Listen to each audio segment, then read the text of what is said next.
Yo guys, Mike for Sim Racing 604. Welcome back to Assetto Corsa. You are on board the Pageau 98 from Virtual Racing Cars, and I've been lurking in forums. I am known for that. Well, I'm not known for that, but I am a notorious lurker. I go on forums for sim racing every day of my life. I really do. I like to stay as much as possible on the pulse of certain sim racing facets, most notably Assetto Corsa modding. And one of my favorites is the GT Planet Assetto Corsa mods forum. And so I've been spending a bunch of time there, seeing a lot of people give positive reviews to this car. It's great to know that it's not just me. And I have seen people across forums calling this the greatest mod ever for Assetto Corsa. And it got me thinking. I had all week. I was driving this car a bit this week. Sorry for the lack of content. Just been kind of busy with personal stuff.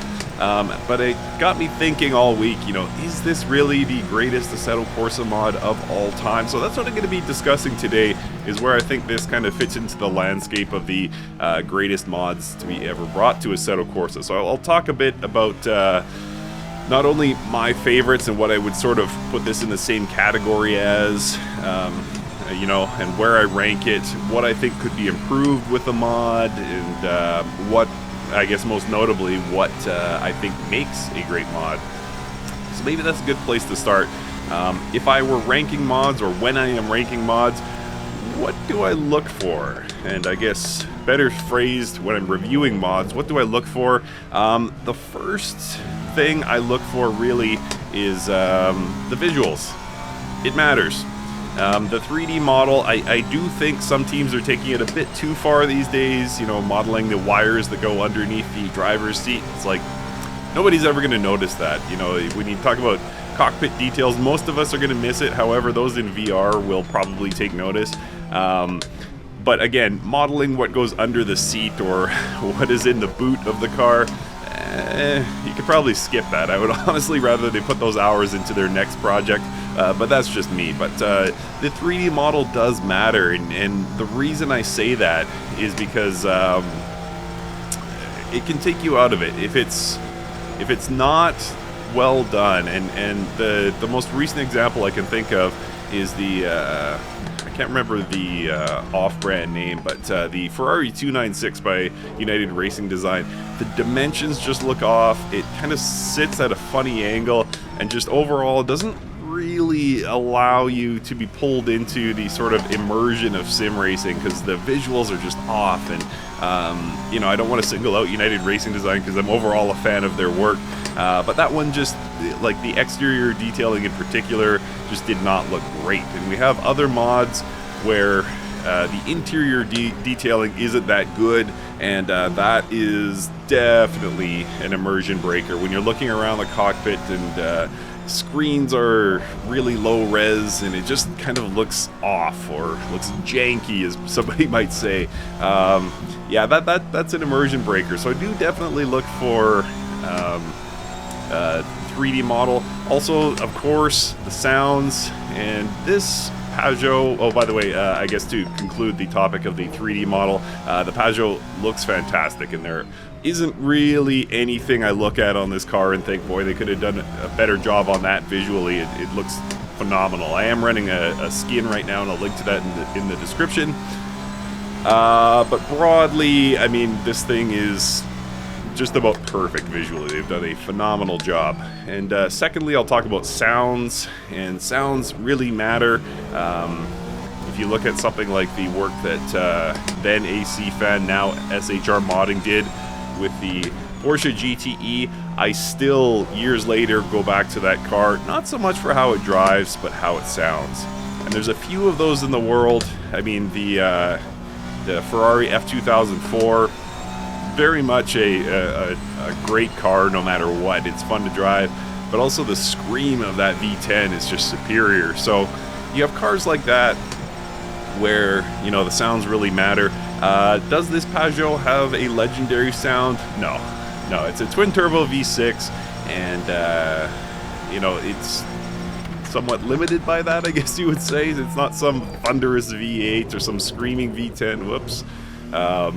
or, you know, have a distinct roar like a flat six, but for what it is, I think they've done a good job. If you look up real-life onboards of the Peugeot 9X8, yeah, this is pretty much spot on. So again, given the task that lay before them, I think Virtual Racing Cars did a phenomenal job. But sounds matter, and so that is something else I look for. Also, drivability. Does the driving make sense? Now, I'm not going to say, is the driving realistic, because, shocker, I have never driven any of the cars in Assetto Corsa, not a one. So how am I supposed to rate the drivability of the cars? Well, I can't. The only thing I can do is say, does it make sense? So if we look at a, you know, classic Le Mans car, or classic prototype or something like that, something like, you know, Moby Dick, the Porsche Moby Dick car, the 935, is that supposed to be a very easy car to drive? No, it's got huge amounts of power, and it predates traction control and stability control, so of course that thing's going to be a handful, and it makes sense in Assetto Corsa. And likewise, the modern GT3 cars, for example, are they going to be wild and unruly? To a degree, you know, when they're pushed, or if you have all the electronic systems turned off, yeah, that's a lot of horsepower driving the rear wheel, so it should. But, you know, out of the box, would you expect it to be necessarily a difficult car to drive? No, it should be, for the most part, quite planted. Sorry, things falling over in my studio. So yeah, again, it should make sense. I won't rate it in terms of its accuracy, and is this exactly what the car feels like in real life? I have no clue, but it has to generally make sense. And does this Pageau generally make sense? Oh yeah. It feels fast, it feels like you have to a degree, wrestle with the car. You're dealing with huge amounts of power and less downforce than many of its competitors by dint of not having a rear wing. So does it make sense in that context? Yes. Yes, you are fighting this car at times, but for the most part, it stays reasonably planted. So I would say also scores high in the drivability category. Value is another one, and I was this morning debating with somebody in the comments of my previous video who said the price of this Pageau is outrageous. What is it? 5 or 6 euro, and yeah, it seems outrageous to this person, and I respectfully disagreed. I look at it in the context of entertainment. This can add dozens, if not hundreds, well, hundreds is unlikely, but certainly dozens of hours, scores of hours, if you will, to many of our gaming experiences. So for, you know, 5 euro, 6 euro, is it a good value? I believe so. Yeah. Would I like to see it cheaper? Of course. But I also recognize that there are thousands and thousands of hours and many people involved in creating these cars. So to me, I have no problem handing over 5 or 6 euro to companies like Virtual Racing Cars, like Race Sim Studio, who put all that effort in and give us these great cars and allow us to virtually dip our toes into the world of racing. Yeah, so value does matter, and there's some great value out there, you know, some great free mods that just kind of break the value scale, like the RSS3 is a good example, the United Racing Design, Radical SR3 XXR, I guess. Sorry if I got that model number wrong, but it's their first Radical that they released. That is also free, and so there's just cars like that just break the scale. The Renault Clio Cup 5 also free. So those are, you know, the top level of value. But again, I don't think at 5 or 6 euro they are over charging for this car. So again, value scores high. The one area I would say where this is currently lacking is competition. So I like to have something, I mean, if it's something like the ProTech P91 by Race Sim Studio, where it's meant to be just a hot lapping car that was not a competitive car, it was meant to break lap records at various tracks around the world and did so. So should it have competition? No. But for the most part, most of these cars, you know, if they're cup cars, there should be enough liveries included to where you can set up a race, or if they race in a series against other manufacturers, it's always great to have other manufacturers to race against. And when I look at the GT1 cars, or the original GT pack from Race Sim Studio, perfect example. They gave us 3 cars initially and 6 cars, eventually 7 cars total in that GT pack, which captured the Group GT from, I guess, the mid-2000s. And yeah, so you have cars to race against. The racing makes sense. And unfortunately, we don't have that quite yet from virtual racing cars. So if you're blending, what am I saying here? If you're blending Le Mans Hypercar and LMH and LMDH, get my words sorted here, then yeah, we've got the RSS option. We've got a couple options from URD. We've got the Toyota from United Racing Design. We also have the whoa, I am losing it here.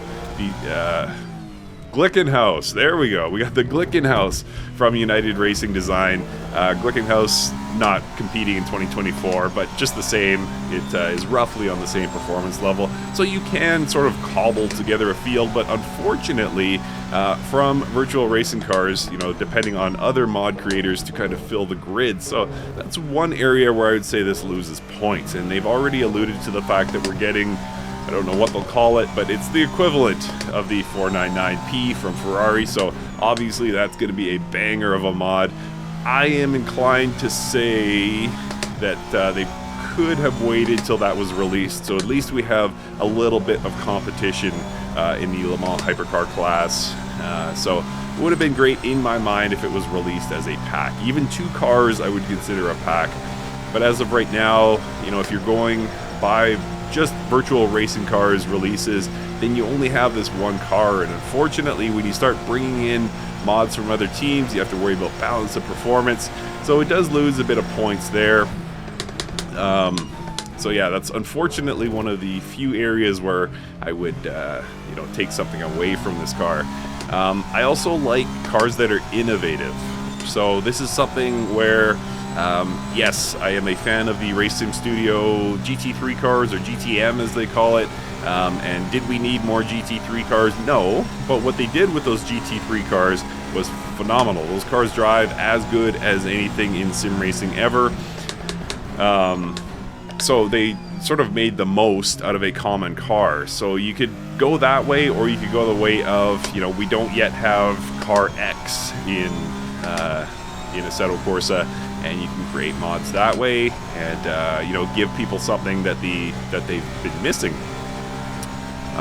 So this Peugeot 9X8 obviously turned a lot of heads with its design when it was released, and you know, very unique styling in that you know, for a modern race car to be absent a wing is kind of a strange design choice. So that's the way Peugeot went with this, and Race Sim Studio captured this brilliantly. So it's an interesting car, it's innovative. We don't have a bunch of other versions of this car, at least high profile versions, I would say.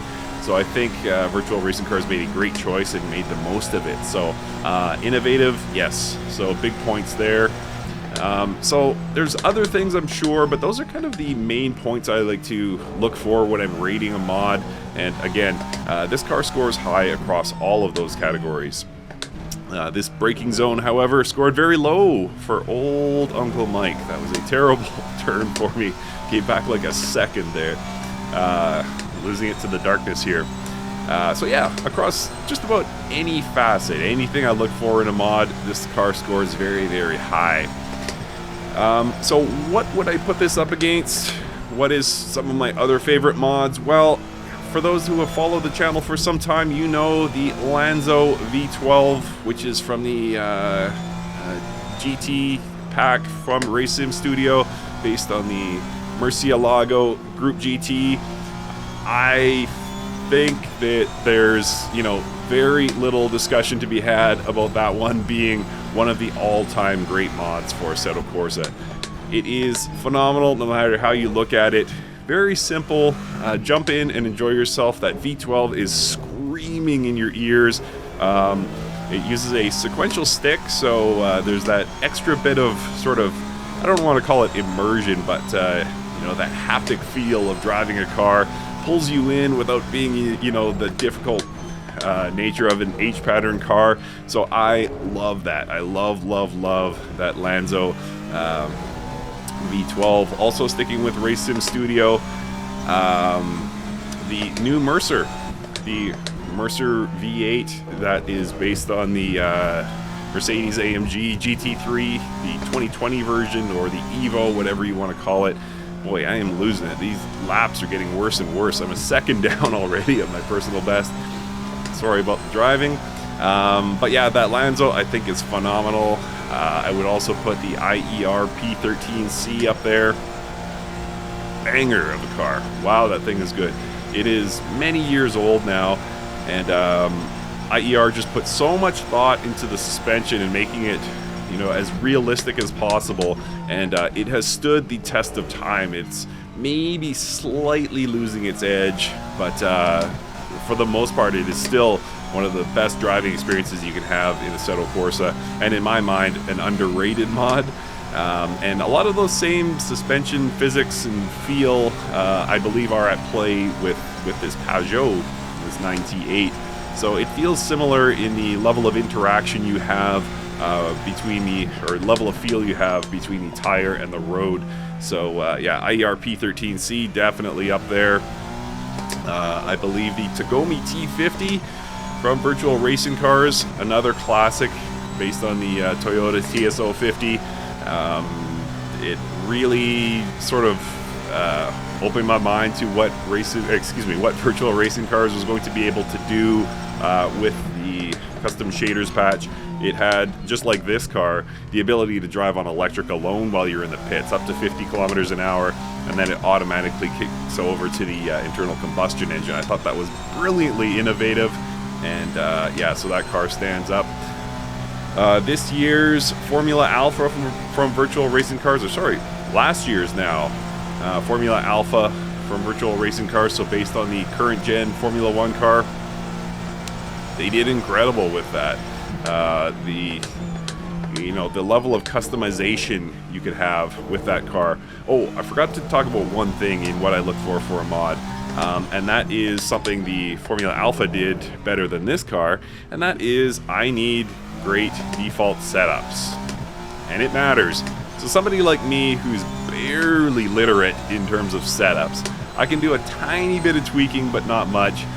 I want, if we're talking about these modding teams putting thousands of hours into these cars, why not deliver us, like, at least default setups for the common tracks? Give me Silverstone, give me Monza, give me Imola, give me something that I can go off and just jump in and immediately have a good time. And I understand the bigger picture of setups is that they are very much a custom thing. What I think feels great won't necessarily feel great to you. However, I think some mod teams use that as kind of a cop-out.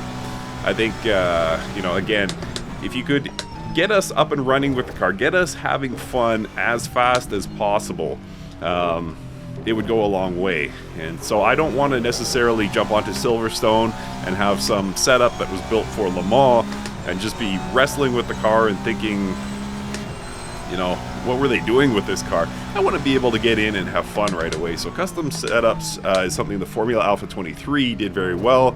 There was a number of them based on the track you were driving. So you just boot the car up and guess what? There's default setups.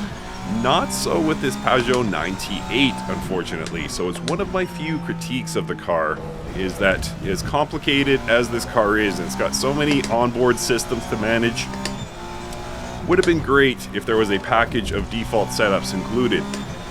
Now, I know Virtual Racing Cars does have a Discord, and I suspect that if I went on that Discord, I hate Discord, but if I went on Discord, I would probably find a slew of default setups. However, it wouldn't take much for Virtual Racing Cars to either include those at release or release a hotfix a week later that includes a bunch of the sort of more well-loved default setups for various tracks. And I think that would go a long way, because I did a survey some years ago about asking people how comfortable they were with setups.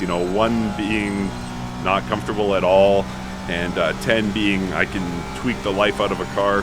And of the 400 respondees, I think the average was like a 2.5. So most people do not understand setups, and there's no shame in that. It's most of us, and myself included. Like, again, I understand generally what the tires should be doing. I understand generally that, you know, excess fuel slows you down, excess, you know, downforce slows you down at a track like this.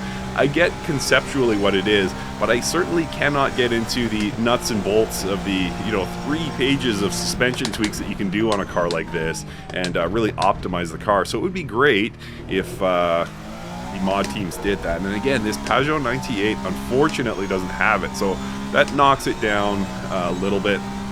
But yeah, I think those I covered kind of at least on the top of my mind, the cars that I rank very, very highly. And let's get to the bottom of it. Does this Pageau 98 rank among the best sim racing cars available? I would say yes. I would say this is certainly in my top 5 all time. Is it top 3? Probably. Is it my number 1? I don't think so. I will wait to see what the hypercar class shapes up like from virtual racing cars. We're getting the 499p, and again, hopefully there's some sort of either behind the scenes handshake or just unofficial, like, yeah, we'll work with you kind of thing between Race Sim Studio, United Racing Design, and virtual racing cars to get a performance level set for these cars. Granted, you can adjust BOP manually in Assetto Corsa, so we can bring it together, you know, through Content Manager if we have to. But it'd be great if the 3 teams could get in alignment on the performance of these cars. And you know, the Porsche that we're going to get from Race Sim Studio, and the BMW that we already have in the LMDH class, and you know, fuse that with the LMH cars we have, or sorry, LMDH, I guess, from United Racing Design, and LMH. Is it? Whoops. Sorry, I was thinking about LMH versus LMDH. Anyway, when we get all these LMH and LMDH cars from the major modding teams and can throw them together on the track in Assetto Corsa, if they play well together, I could definitely see this Pageau being among them. Oh, that's another thing. Sorry, I keep remembering other things I rate mods by. One of them is it supported? Are you just going to release the car and then forget about it, and all the bugs that the sim racing community is reporting to you just go ignored? Or are you going to stand behind it and release the odd hotfix and maybe some major updates as, you know, work continues behind the scenes? That is a big one to me, because nobody releases a perfect mod, let's be honest. And I think most of my favorite mod teams do stand behind their product, do release at least some subsequent hot fixes, and that's been great to see, of course. So it's good to know that these companies are standing behind their product. But the reason I brought that up, or the reason that came to mind, was because we are expecting updates for this Pageau. I read somebody had posted a comment that Virtual Racing Cars left on a video. I don't think it was my video, just talking about subsequent updates. And one of them is going to be chassis flex, which is very interesting. So again, good to know Virtual Racing Cars standing behind their product. But it brings, again, the bigger point of, you know, will this be fun to drive once we have a larger field of LMH and LMDH, hopefully BOP'd reasonably. And I could see myself driving this. Like, it's just so much fun to drive. I've been driving for how long now? 24 minutes. And just been enjoying every single second of it. And this is not my first take of this video. I did a couple of takes just kind of seeing how the car would perform, and, you know, is it fun to drive at Le Mans? And the answer is absolutely. Even though I'm not fast at this track at all, I'm running 338s. I don't know if you can see that on the wheel. It's blocked by my Sim Hub dash. But yeah, yeah, even though I'm not fast at this track, I still just enjoy it. I love it. It's huge fun to drive here. So yeah, that pretty much summarizes it. So I would say currently my top 3, and again, this might change, but currently I just don't see anything. Get around there, unseating that Lanzo V12 from the #1 spot. Every time I drive it, literally every time I drive it, I think, man, I should race this more often because it's just so good. Just everything about it, huge fun. It's got a slightly loose rear end that just makes cornering that much more fun and interactive, and just huge straight line power, and again, that haptic feel of using a sequential stick when you drive it.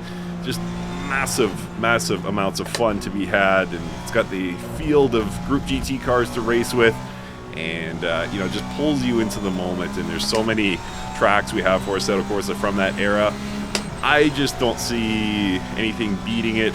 So currently that is my #1. #2 could very well be the Mercer V8, like the Lanzo.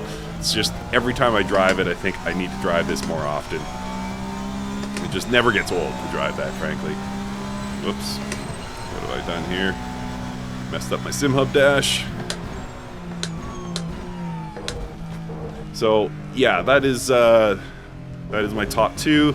And is this #3? Yeah, I believe it is. I believe we have a new Sim Racing 604 top 3 Assetto Corsa mods with the release of this car. It's massive fun. Technically, it's brilliant. The work they have put into bringing some of the real-life onboard systems to this car is second to none. Couldn't really ask for much more. There we go. Sorry, messing with my dash here. Yeah, you couldn't really ask for much more, frankly. It's just incredible the work that Virtual Racing Cars has put into this, and the net result is something that's huge fun to drive. Incredibly detailed in terms of its functionality and onboard systems, and like I say, one of the few missing pieces is give me some good default setups for Virtual Racing Cars. You can hotfix that. Just poll the community for their best. Quickly do a ranking. Are these good? Are these reasonably drivable setups? And hotfix it. Release it. Just give me 4 or 5 tracks and let me get the most out of the car without having to think too much about do I have the onboard systems set right. And again, hopefully, you know, through Virtual Racing Cars' own releases, plus the work of other teams, hopefully we can help fill out the field of Le Mans Hypercars and LMDH cars. And, you know, as the two get fused in real life, maybe they could fuse also here in Assetto Corsa and give us that incredible field of cars to drive. We'll see. Alright, I am on pace for a fastest lap. Maybe I will call this the final lap if I can get this across the finish line safely.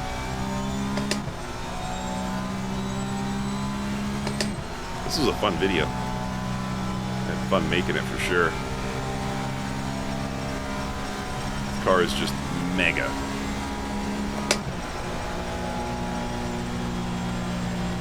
We're also seeing a lot of the real world skins, and even some great fictional skins. Shout out to Skyline Design. But yeah, getting a lot of great skins for the car now, so it adds that additional layer of immersion. Whoa! Back end of the car did not want to cooperate there.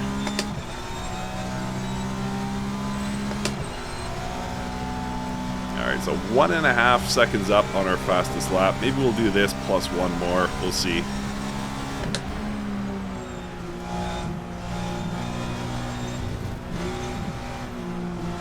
A little slippy there, a little bit of understeer. If only I had a default setup to work with that would eliminate that understeer. If only.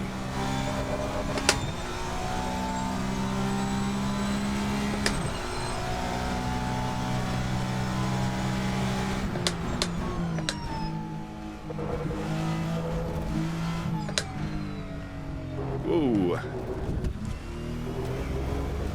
Alright. A little shaky at the end there. That was a 336.283. Let's see if we can get into the 335s.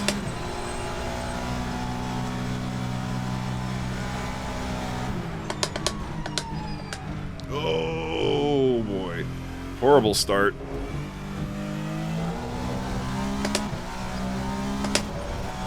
Down about a 1/10 thus far.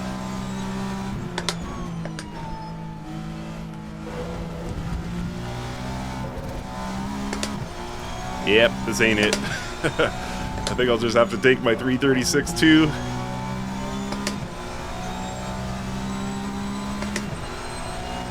Although, if I go with a different strat, just blow through all the battery stores, might be able to pull that time back in line. There we go. Time is falling, falling, falling.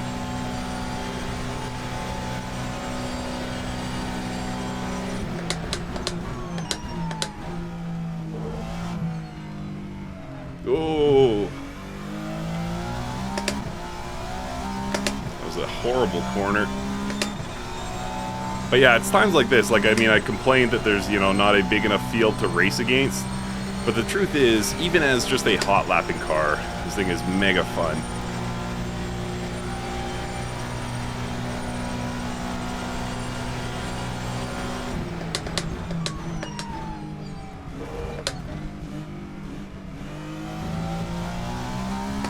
Alright, so up 7/10 here. Having that extra bit of battery deploy does make a difference. So currently on pace for a 335.5. I did warn you that I wasn't fast at this track.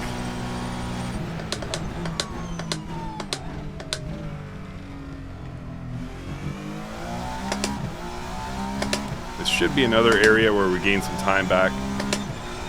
By the way, we've been talking about the skies. This is the latest version of Pure. Looking brilliant. Just that sunset here in France. Helicopter flying overhead right over the track. Very dangerous. I have to reprimand that helicopter pilot.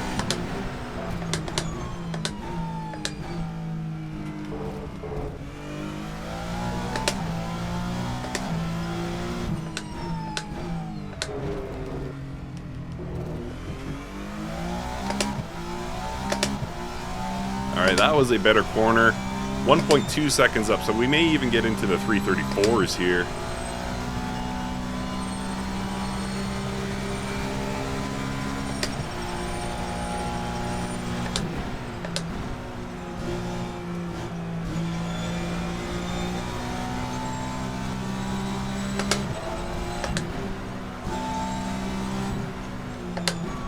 Get around there.